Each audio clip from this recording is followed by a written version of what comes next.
Friends, welcome to my channel. இந்த video வந்து TNPSC group 4 prepare பண்ணுறவங்களுக்கு ரொம்ப யூஸ்ஃபுல்லாக இருக்கும். ஸ்கிப் பண்ணாமல் பாருங்கள் ஃப்ரெண்ட்ஸ். வாங்க வீடியோக்குள்ளே போகலாம். இந்த வீடியோ டிஎன்பிஎஸ்சி படிக்கிற பிகினர்ஸ்க்கு, ஹவுஸ் ஒய்ஃப்க்கு எல்லாருக்குமே வந்து ரொம்ப யூஸ்ஃபுல்லாக இருக்கும். இப்போ வந்து டிஎன்பிஎஸ்சி குரூப் 4 சிலபஸ் வந்து நம்மளுக்கு மாற்றிட்டாங்க. ஜென்ரல் தமிழ் மட்டும் மாற்றிருக்காங்க. ஜென்ரல் ஸ்டடீஸ், மேக்ஸ் எல்லாமே வந்து நம்மளுக்கு அதே மாதிரி தான் இருக்குது. வாங்க சிலபஸ் எப்படி இருக்குன்னு சொல்லிட்டு பார்க்கலாம். முன்னாடி வந்து டிஎன்பிஎஸ்சி குரூப் 4 எக்ஸாம் வந்து எல்லாருக்குமே வந்து எப்போன்னு தெரியும். அடுத்த வருஷம் வந்து ஜூலை 13 வந்து நமக்கு எக்ஸாம் நடக்க போகுது.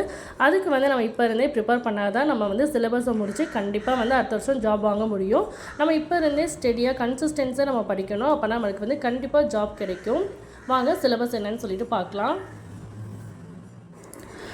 இப்போ வந்து நம்மளுக்கு குரூப் 4 சிலபஸ் வந்து சேஞ்ச் ஆகிடுச்சு. ஜென்ரல் ஸ்டடீஸ், மேக்ஸ் அதெல்லாம் சேஞ்ச் ஆகலை. நம்மளுக்கு வந்து எது சேஞ்ச் ஆகிருக்குன்னா தமிழ் மட்டும்தான் நம்மளுக்கு சேஞ்ச் ஆகிருக்கு. இப்போ வந்து குரூப் 4 வந்து என்ன மாற்றிருக்காங்கன்னா வந்து இந்த சப்ஜெக்டில் வந்து நாங்கள் இவ்வளோ மார்க்ஸ் தான் கொஸ்டின் கேட்போம் அப்படின்னு சொல்லிட்டாங்க.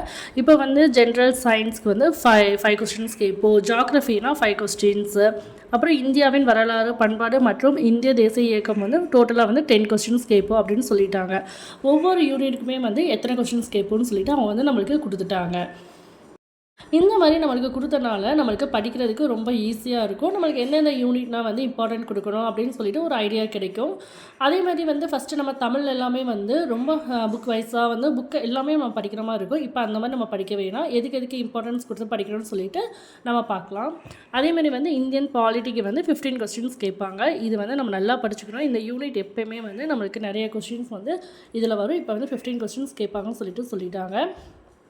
அதே மாதிரி வந்து ஒவ்வொரு யூனிட்லையுமே வந்து கரண்ட் அஃபேர்ஸும் கொடுத்துருக்காங்க. அந்தந்த யூனிட்க்கு இப்போ ஜென்ரல் சயின்ஸ்க்கு நடப்பு நிகழ்வுகள் கொடுத்துருக்காங்க. அதேமாதிரி ஜியாகிரஃபிக்கும் நடப்பு நிகழ்வுகள் கொடுத்துருக்காங்க. அதே மாதிரி வந்து எல்லாத்துக்குமே நமக்கு கொடுத்துருக்காங்க. இந்தியன் பாலிட்டிக்கும் நடப்பு நிகழ்வுகள் கொடுத்துருக்காங்க. அதுக்கடுத்து வந்து அழகு 5 யூனிட் 5 வந்து இந்தியன் எக்கனாமிக்ஸும் யூனிட் 9 நம்மளுக்கு இருந்துச்சுல தமிழ்நாட்டில் வளர்ச்சி நிர்வாகம். அதே வந்து இப்போ யூனிட் 5 வந்து நம்மளுக்கு கொடுத்துட்டாங்க. இதில் வந்து டோட்டல் கொஸ்டின் வந்து 20 கொஸ்டின்ஸ் கேட்பாங்க.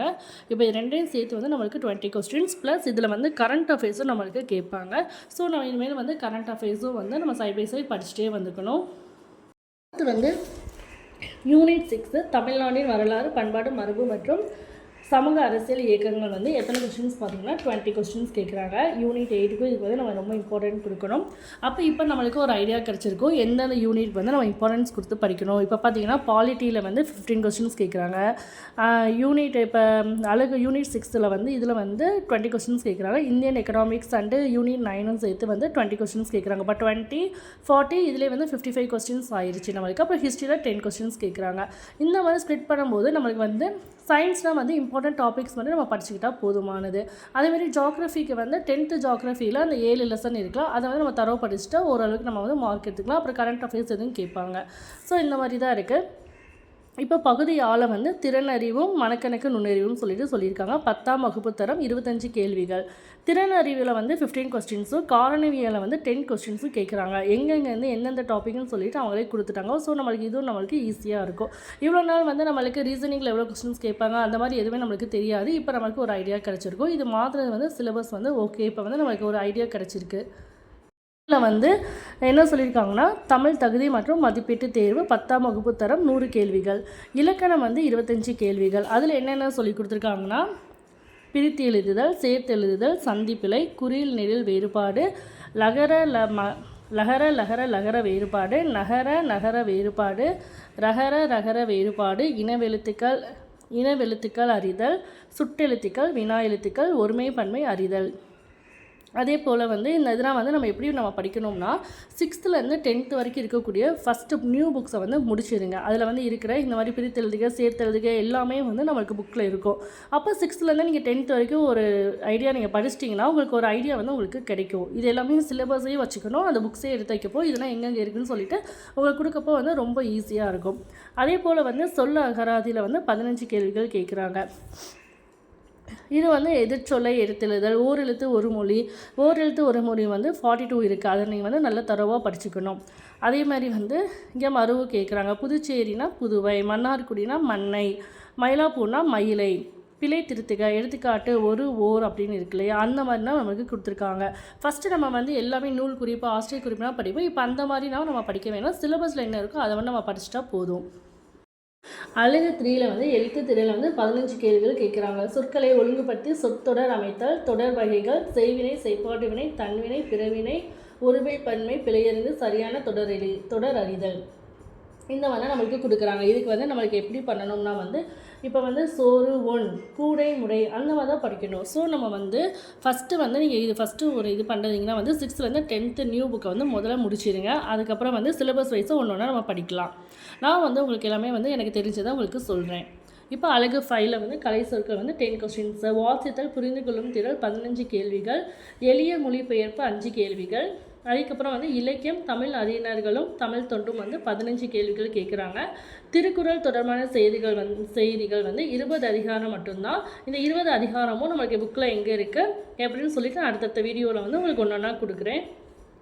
அதே மாதிரி வந்து இதில் இருக்க முதுமொழி காஞ்சி திரைக்கடிகம் இன்னா 40 பழமொழி 400 சிறுமஞ்சு மூலம் ஏலாதி அவையார் பாடல்கள் இந்த மாதிரி கொஸ்டின்ஸ் கொடுத்தது மட்டும் நம்ம படித்தா போதும். தேவனையே பாவலர் அகர முதலி பாவலர் பெருஞ்சுதரனான் இந்த இதுக்கு மட்டும் நீங்கள் என்ன பண்ணணும்னா 6th 10th வரைக்கும் நியூ புக்கும் ஓல்டு புக்கும் படிச்சுக்கணும். இந்த தேவனையே பாவலர் வந்து ஓல்டு புக்லேயும் இருப்பாங்க, நியூ புக்லேயும் இருப்பாங்க.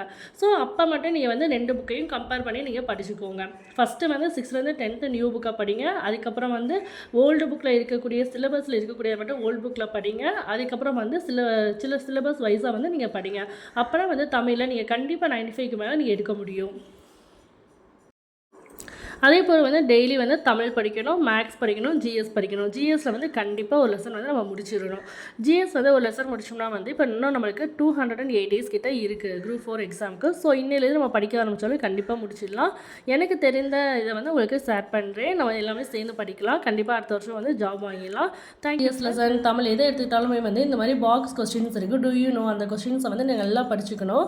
அதில் இருக்கிற பாக்ஸில் இருக்கிறது வந்து நம்மளுக்கு கண்டிப்பாக கொஸ்டின்ஸ் வரதுக்கு வாய்ப்பு இருக்குது. அதை வந்து இதில் எது இம்பார்ட்டன்ட் பாயிண்ட்ஸோ அதை எடுத்து ஒரு நோட்டில் கூட தனியாக எடுத்து வச்சுக்கோங்க. உங்களுக்கு ரிவைஸ் பண்ணதுக்கு ரொம்ப ஈஸியாக இருக்கும். அதே மாதிரி வந்து நமக்கு டெய்லி வந்து 2 hours வந்து ஜென்ரல் தமிழ் படிக்கணும், 2 hours வந்து ஜென்ரல் ஸ்டடீஸ், 1 hour வந்து மேக்ஸ். டோட்டலாக வந்து நம்ம 5 hours வந்து மினிமம் கண்டிப்பாக படிக்கணும். ஹவுஸ் ஒய்ஃபாக இருந்தாலும் ஓகே, ஒர்க்கிங் உமன் யாராக இருந்தாலுமே வந்து நீங்கள் கண்டிப்பாக 5 hours ஒதுக்கி படிச்சிங்கன்னா வந்து நம்ம சிலபஸ் வந்து 6 months வந்து கம்ப்ளீட் பண்ணலாம். இதுவுமே வந்து மினிமம் தான். மேக்ஸிமம் வந்து நம்ம 8 hours கிட்ட படிக்கணும். 8 hours to 10 hours நம்ம படிக்கணும். அந்த மாதிரி உங்களுக்கு டைம் கிடைச்சா நல்லா யூஸ் பண்ணிக்கோங்க.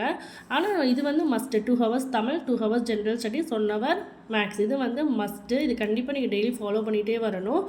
ஓகே ஃப்ரெண்ட்ஸ், இந்த வீடியோ முடிஞ்சிருச்சு. இப்போ வந்து இதே மாதிரி உங்களுக்கு அடுத்தடுத்த வீடியோவில் வந்து டிஎன்பிஎஸ்சிக்கு தேவையான டிப்ஸ்லாம் உங்களுக்கு போகிறேன் நான்.